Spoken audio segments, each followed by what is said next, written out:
Hi, I'm Jay. Hi, I'm Marie. And you're watching Lunch Break. And it looks like we have a season-appropriate pal here. This is our kitty, Ben. He just came to say hi. If you new on this channel, you can't call him Ben. He's Benicio. But if you be at least for 2 videos, you can call him Ben. And today, we're going to be reading a question from Ben's favorite subreddit, AskReddit. And I think it goes along with this Halloween theme that we have going on here. Marie, you ready? Yeah, so excited. What's your best true spooky story? While at uni, my friends and I ran out of booze. Scary story already. Awful. Hardly any shops were open because it was late on, so the only option was to walk the mile or so to the nearest 24-hour supermarket. Between the supermarket and the dorms we lived in was just row after row of suburban houses which all looked the same. As we were walking down one road, we passed a field with a large campfire and some people riding horses around it. There were people playing musical instruments and general sounds of a good time going on. The horses and fire and the lanterns, which were dotted about, gave it a very old-fashioned feel. Maybe 5 minutes after passing the field, now walking past houses again, one of my friends commented on how weird and out of place that gathering of people had been. My other friend and I had been thinking exactly the same thing, so curious, we turned around and walked back to find out exactly what was going on. There was nothing there. Not just no people or horses, there was no field. Just more and more houses. Even though we were absolutely certain we were on the right road, as we simply turned around, we walked up and down the neighboring roads too. We found nothing. We weren't drunk, though we had some drinks, and so I've got absolutely no idea what happened that night. Suspicious. You know, I'm not gonna lie, at first I thought they came across like a KKK rally. Or Amish. Amish is probably a little bit better. Yeah, that does sound freaky. I mean, you pass a field and then you turn around and the field is gone. Maybe it was like a little time hop thing going on. You guys walked into a different dimension and came back on the other side and it just disappeared when you turned around. Very spooky. He's done. He was scratched enough. Anything else you want to say on this? No, I think it's weird, and I think you was a little bit more drunk than you pretend to be, and probably you just walking and probably do like a zigzag walk and probably just passed it. Yeah, but what's crazy is that everyone saw the same thing. Yeah, because there was actually is, but they were like probably a little bit like aside. Maybe they just zigzagging like, somehow. Gotcha. And they didn't just simply turn around. It could be like someone's birthday and they do, and just because they look at that like from a little bit like on the side, they don't see what's exactly going on. It was someone's birthday and a barbecue and like someone. But the horses? Yeah, like maybe it wasn't the horses. Maybe it was just a pony. Someone's child's birthday and there was just a pony and they just like horses, the elephant. Definitely freaky, especially if like a memory that something like this happens and you can't explain what's going on. Yeah, it's spooky. I figured it out. I laugh like a little witch. My mama teach me how to laugh like a witch. You know how to laugh like a witch? You want to try? No. You're still gonna try anyway. You laugh, but you laugh not breathing. You just exhale. So it's like.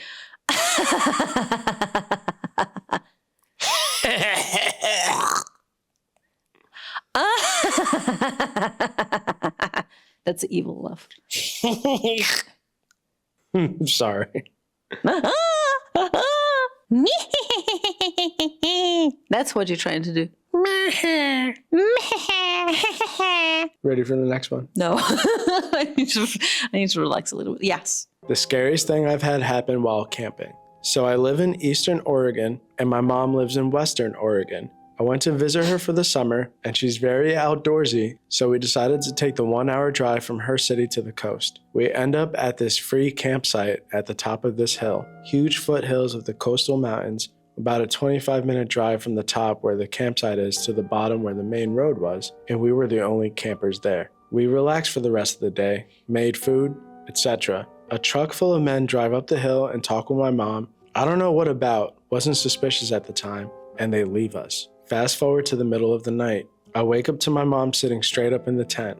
I wake easily, so I heard her gasp and it woke me. As soon as she saw I was awake, she put her hand over my mouth because I was starting to ask what's wrong. It was dead silent, and all of a sudden, you hear footsteps right beside the tent. The little flap that covers the zipper was even moving. Thankfully, my mom has quick wits and said very loudly, "Kenny, grab the gun." Kenny is my dad, although that doesn't matter. And mind you, he was not there. Just us girls like I previously said. They left. No harm was done. Thank the Lord for my mama. Some real life spooky shit. There's almost spooky dookie was there in a tent, honestly. So you think those guys that were there earlier, I guess they were like kind of casing it, like figuring out who was there, what was there, and what they can do?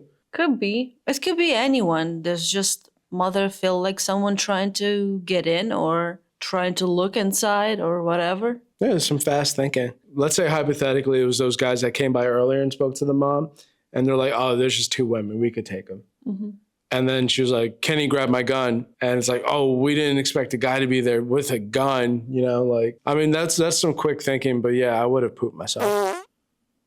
Some spooky dookie indeed. 4 years ago, I lived in a very large farmhouse that was converted into 2 apartments. The house was known as the Old Boys Home. It used to house boys with behavioral issues, but was closed due to allegations of... Anyway, I was living with my boyfriend and 3-year-old daughter at the time. My bedroom had a large fireplace that had been boarded up and painted over. I decided to push my bed up against it one day while I was rearranging things. It was like a headboard. That night, around 1 a.m., I had heard a small voice saying, "Mom, Mom, Mommy."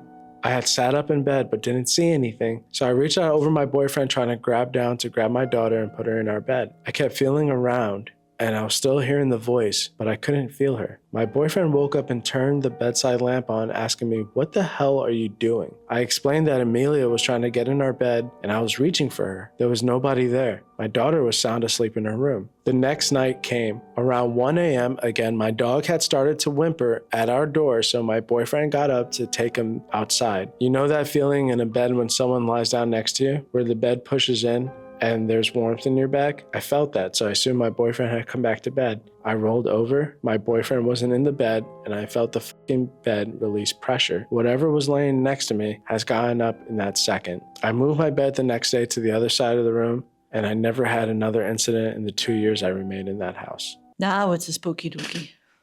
I have this experience, like someone sitting on a bed and you like feel like it's like pressure and the like blanket is like a little bit pulled. It's like someone like trying to comfort themselves on the bed. And I remember I was a child, and I remember I'm just laying on, like under the blanket, back to this something was sitting on the bed. I'm just like 1, 2, 3, open, scream. 1, 2, 3, open. I prepared myself. So during preparing myself, I fall asleep. Do you believe she went through what she actually went through? Like heard the voices and like the presence and felt the presence in the bed? I will say that. I think our brain like to play with us.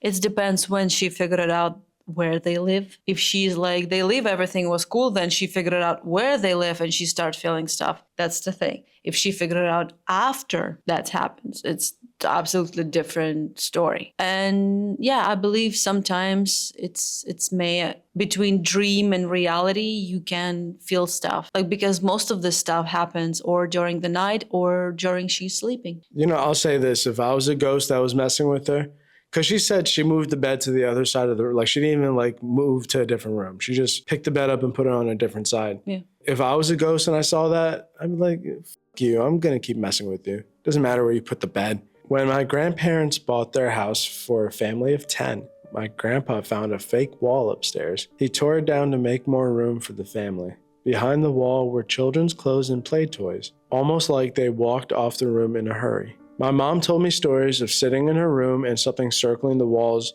around her, sounding like wallpaper being torn. When she moved out, my aunt moved into the same room. She would wake up with pictures she hung laying on her chest in the morning.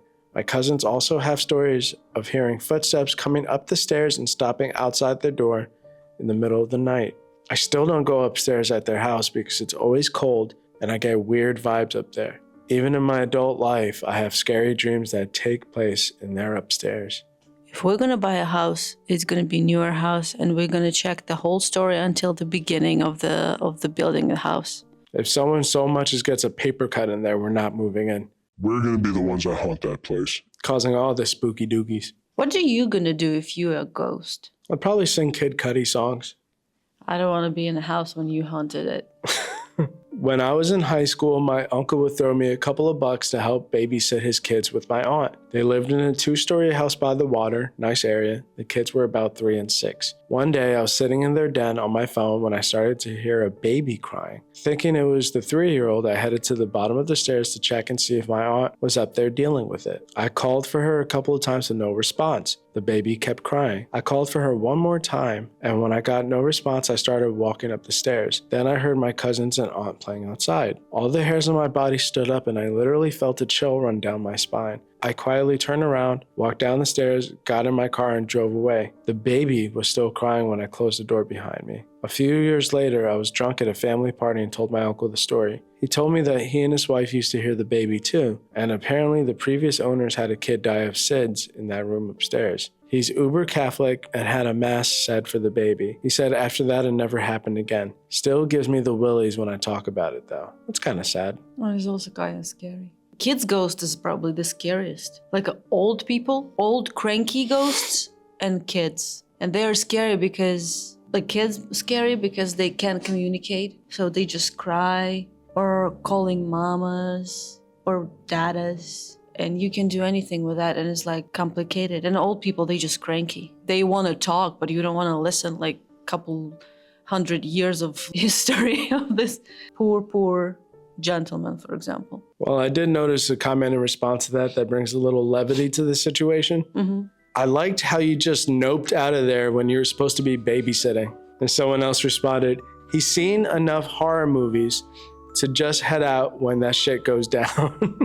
It's like everyone who watch so much scary movies, they just like, if something like this happens or someone from the basement asks you, like voice from a basement, like sounds, or you hear weird noises, you just turn around and go away. You take your family away from that house.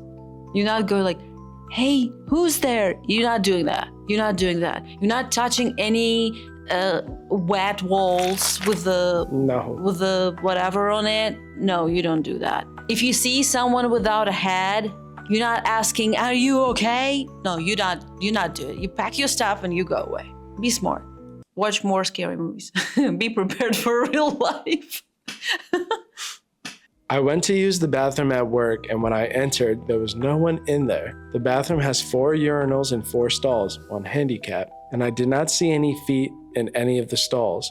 I took up my normal spot inside one stall and was doing my business when I heard the sound of someone peeing into one of the urinals, but no one had entered the bathroom. The door is heavy and loud when it closes, so I would have heard someone entering. After a normal amount of time, the peeing stopped, and I heard a few footsteps, but the door never opened. When I finished up, I did a cursory look, and there was no one in the bathroom. It's a ridiculous story, but I definitely heard a pee ghost. Well, what do you think? They must have held it forever? Till the end of the universe? Thank God you don't hear how they poop. Nice. I think maybe you were just too busy on your phone, buddy. Here's a funny response. Mm-hmm. Are the male and female bathrooms right next to each other? If the walls are thin or sound carries, maybe you just heard the forceful pee of a coworker in the women's room. At my old job, you could hear the guys farting through the walls. Sounded like they were in there. That was actually really scary. You're just like da da da da da da da da. I go pee and then just like a. Well, he had to defend his story. Oh. Nope, female bathrooms are way down the hall. The only rational explanation is a ghost with a full bladder.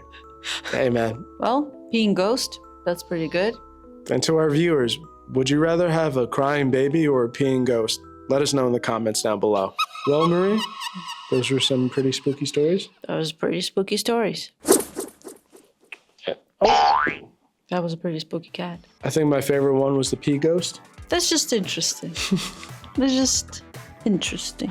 If you have any ghost stories or any spooky things that happen to you and you want to share it with us, hit us up on our subreddit r/lunchbreak_GSP. And Marie, if they want to stay updated on some spooky stuff, especially for what we're doing with Halloween, what should the viewers do? Well, you like, comment, and subscribe on our video. And come again to watch more videos. Don't be spooked, don't be creeped, don't be spooky and creepy. Word. See ya. Bye. Bye.